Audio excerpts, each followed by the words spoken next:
नमस्कार मित्रांनो, तुम्हा सर्वांचं ट्रेंडिंग कॉर्नर या यूट्यूब चॅनलवर खूप खूप स्वागत आहे. मुख्यमंत्री माझी लाडकी बहीण योजना या योजनेअंतर्गत ऑनलाईन फॉर्म भरण्याची प्रोसेस आता पुन्हा एकदा सुरू झालेली आहे. या पोर्टलवर आत्तापर्यंत 9,11,278 आत्तापर्यंत फॉर्म जमा झालेले आहेत. येत्या 14 तारखेपर्यंत फॉर्म अप्रूव्ह होणे गरजेचे आहे, हे मात्र लक्षात ठेवा मित्रांनो.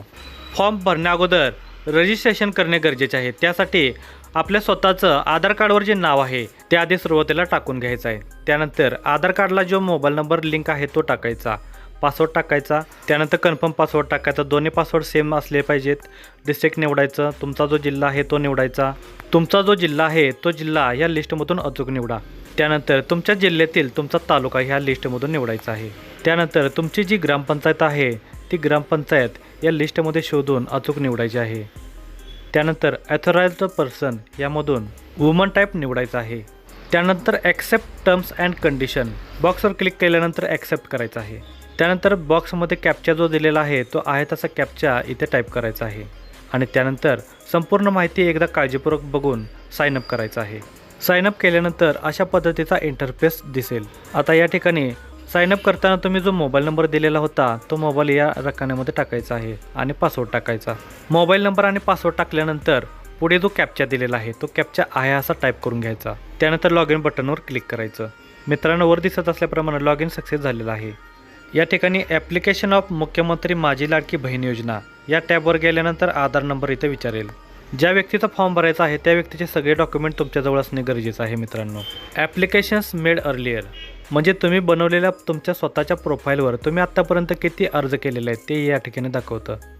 त्यानंतर प्रोफाईल ह्या टॅबवर क्लिक केले असता तुम्हाला असं लक्षात येईल की तुम्ही माहिती काय काय भरलेलं आहे, तुमचं नाव वगैरे ही सगळी माहिती प्रोफाईलवर तुमच्या दिसते. आता जास्त वेळ न घालवता आपण आता ॲप्लाय कसं करायचं हे आपण बघूया. ॲप्लिकेशन ऑफ मुख्यमंत्री माझी लाडकी बहीण योजना ह्या टॅबवर क्लिक केल्यानंतर आधार नंबर मागेल. बघून मित्रांनो आधार नंबर ह्या ठिकाणी टाईप करा. त्यानंतर पुढे दिलेला जो कॅप्चा आहे तो कॅप्चा या ठिकाणी टाईप करा. त्यानंतर व्हॅलिडेट आधार ह्या टॅबवर क्लिक करायचं. व्हॅलिडेट आधार ह्या टॅबच्या अगोदर सुरुवातीला सेंड OTP हा ऑप्शन होता. तुम्हाला दिसत असलेल्या इंटरफेसनुसार या ठिकाणी रजिस्ट्रेशन फॉर्म भरणे गरजेचं आहे. त्यासाठी women's full name as per Aadhaar in English म्हणजेच ज्या व्यक्तीचा या ठिकाणी फॉर्म भरायचा आहे त्या व्यक्तीच्या आधार कार्डवर जे नाव आहे जसं आहे तसं ह्या ठिकाणी टाकायचं आहे आणि वर दिसत असलेल्या सूचनेप्रमाणे व्यक्तीचं नाव हे इंग्लिशमध्येच टाकायचं आहे. त्यानंतर फादर किंवा हजबंड्स नेम ज्या स्त्रीचं लग्न झालं असेल त्या स्त्रीनं हजबंडचं नेम टाकायचं आहे आणि जी स्त्री अविवाहित असेल तर तिने वडिलांचं नाव टाकायचं आहे. त्यानंतर मेडन नेम ऑफ वुमेन म्हणजेच ज्या स्त्रीचा तुम्ही अर्ज भरणार आहे त्या स्त्रीचं माहेरचं नाव या ठिकाणी टाकायचं आहे जर लग्न झालं असेल तर. त्यानंतर मॅरिटल स्टेटस म्हणजेच स्त्रीचं लग्न झालं आहे का, अनमॅरिड आहे का, विडो आहे का, डिवोर्स्ड आहे का, सेपरेटेड आहे का, यापैकी एक तुमचा जो काही ऑप्शन असेल तो या ठिकाणी निवडायचा आहे. त्यानंतर अर्ज करणाऱ्याची जन्मतारीख या ठिकाणी निवडायची आहे. पुढील टॅब आहे मित्रांनो are you born in Maharashtra म्हणजेच तुमचा जन्म महाराष्ट्रामध्ये झालेला आहे का. जर झाला असेल तर येसवर क्लिक करायचं आणि जर स्त्री बाहेरच्या राज्यातील महाराष्ट्रामध्ये रहिवासी असेल तर त्या स्त्रीने नो करायचं आहे. या ठिकाणी मी येस केलेलं आहे. आधार कार्डवर जसं नाव आहे तसं या ठिकाणी टाकायचं आहे. त्यानंतर पिनकोड टाकायचा. पिनकोड टाकून झाल्यानंतर तुमचा जिल्हा निवडायचा आहे. जिल्हा निवडल्यानंतर तालुका निवडायचा. मी उदाहरणासाठी या ठिकाणी सातारा जिल्ह्यातील पाटण तालुका हा निवडलेला आहे. त्याचप्रमाणे तुम्ही तुमच्या जिल्ह्याप्रमाणे तालुका आणि गाव निवडायचं आहे. तुमचं गाव नगर परिषद किंवा महानगरपालिकेमध्ये मोडत असेल तर त्या ठिकाणी निवडायचं आहे. जर नसेल तर नॉट ॲप्लिकेबल करायचं.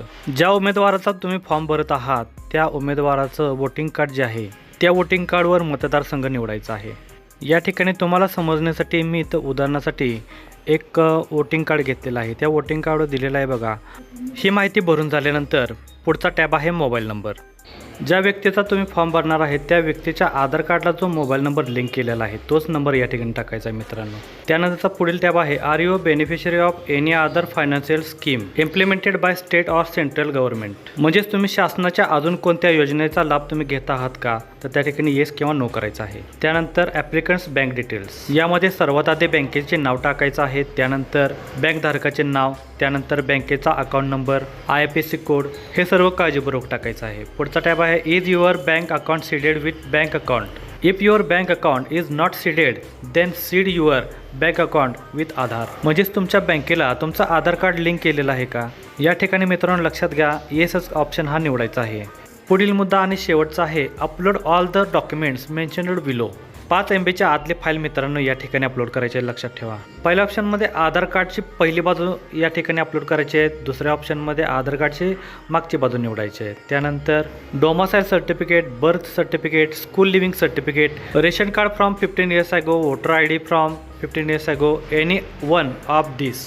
या 5 पैकी कोणतंही एक डॉक्युमेंट या ठिकाणी अपलोड करायचं आहे. तुम्ही ही फाईल मित्रांनो JPG, PDF किंवा PNG मध्ये तुम्ही अपलोड करू शकता. त्यानंतर पुढील मुद्दा आहे do you have an orange or yellow ration card. ज्यांच्याजवळ पिवळे रेशन कार्ड किंवा केशरी रेशन कार्ड असेल त्यांनी येस हा ऑप्शन निवडायचा आहे. तर हे 2 रेशन कार्ड नसेल तर त्यांनी नो हा ऑप्शन निवडायचा आणि इन्कम सर्टिफिकेट अपलोड करायचं. केशरी रेशन कार्ड किंवा पिवळं रेशन कार्ड असेल तर रेशन कार्डची पहिली बाजू या ठिकाणी अपलोड करायची आणि मागील बाजू या ठिकाणी अपलोड करायची. अपलोड करताना मित्रांनो लक्षात घ्या, JPG, PNG, PDF फाईल तुम्ही अपलोड करू शकता आणि जी फाईल तुम्ही अपलोड करणार आहे ती 5 MBच्या आतली पाहिजे. त्यानंतर ॲप्लिकंट्स हमीपत्र, सही केलेलं हमीपत्र या ठिकाणी अपलोड करावं लागणार आहे तुम्हाला. इथे तुम्हाला डाउनलोड ऑप्शन दिलेलं आहे, त्यातून हे तुम्ही डाउनलोड करून घेऊ शकता. डाउनलोड केल्यानंतर त्याची प्रिंट काढायची, त्याच्यावर सही करायची आणि ते पुन्हा स्कॅन करून अपलोड करायची. ही सुद्धा फाईल मित्रांनो JPG, PNG किंवा PDF स्वरूपात तुम्ही अपलोड करू शकता. आणि शेवटचा मुद्दा आहे मित्रांनो ॲप्लिकंट्स फोटो, ओनली JPG किंवा PNG. उमेदवाराचा लाईव्ह फोटोसुद्धा तुम्ही या ठिकाणी घेऊ शकता. या ठिकाणी 2 ऑप्शन दिलेले आहेत, अपलोड फोटो आणि कॅप्चर फोटो. तुमच्या सोयीनुसार या ठिकाणी तुम्ही दोन्हीपैकी एक कुठलाही ऑप्शन घेऊन तुम्ही हा फॉर्म भरू शकता. अपलोडवर क्लिक केल्यानंतर फोटो तुम्ही निवडायचा आहे. त्यानंतर ॲक्सेप्ट डिस्क्लेमर ऑफ हमीपत्र. याच्या पुढे जो चौकोन दिलेला आहे त्याच्यावर क्लिक करून या ठिकाणी अशा पद्धतीनं इंटरफेस तुम्हाला दिसेल. या ठिकाणी तुम्हाला नियमावली दिसेल. त्याच्या खाली थोडंसं आल्यानंतर स्वीकारावर क्लिक करायचं आणि शेवटी आपल्याला सबमिट करायचं आहे. जर मित्रांनो तुम्हाला सर्व्हरचा प्रॉब्लेम असेल तर सेव्ह ॲज ड्राफ्टसुद्धा तुम्ही करू शकता. म्हणजेच तुम्ही जेवढा फॉर्म भरलेला आहे तेवढासुद्धा फॉर्म तुम्ही सेव्ह करू शकता. फॉर्म सबमिट करायच्या अगोदर तुम्ही जेवढी माहिती भरलेली आहे ती सर्व माहिती बिनचूक आहे का, अयोग्य आहे का, ती तुम्ही खात्री करूनच फक्त तुम्ही काय करायचं आहे, सबमिट करायचं आहे. सबमिट केल्याच्या नंतर ॲप्लिकेशन्स मेड अर्लियर यामध्ये तुम्ही केलेले अर्ज या ठिकाणी दिसतात. सबमिट केल्याच्या नंतर नोंदणी फॉर्म पूर्वावलोकन यामध्ये तुम्ही जी माहिती भरलेली आहे ती माहिती या ठिकाणी तुम्हाला दिसेल. ती माहिती पुन्हा एकदा चेक करा, नंतर कॅप्चा टाका आणि कॅप्चा टाकल्यानंतर फायनल सबमिटवर क्लिक करा. मित्रांनो लक्षात घ्या, आपले सर्वांचे फॉर्म सबमिट होणं अतिशय गरजेचे आहे. त्यासाठी तुम्ही स्वतः फॉर्म काळजीपूर्वक भरा. येथे जो दिलेला कॅप्चा आहे तो कॅप्चा टाकून फॉर्म सबमिट केल्याच्यानंतर ॲप्लिकेशन सबमिटेड असा आयकॉन येतो. अशा पद्धतीनं आपण व्यवस्थित काळजीपूर्वक हा फॉर्म भरलेला आहे. तर मित्रांनो तुम्हाला ही व्हिडिओ कशी वाटली हे आम्हाला कमेंट करून नक्की सांगा. आणि आमच्या चॅनलवर जर तुम्ही नवीन असाल तर प्लीज आमच्या चॅनलला सबस्क्राईब करा आणि अशाच नवनवीन व्हिडिओच्या नोटिफिकेशन येण्यासाठी बेल आयकॉन क्लिक करायला विसरू नका. धन्यवाद.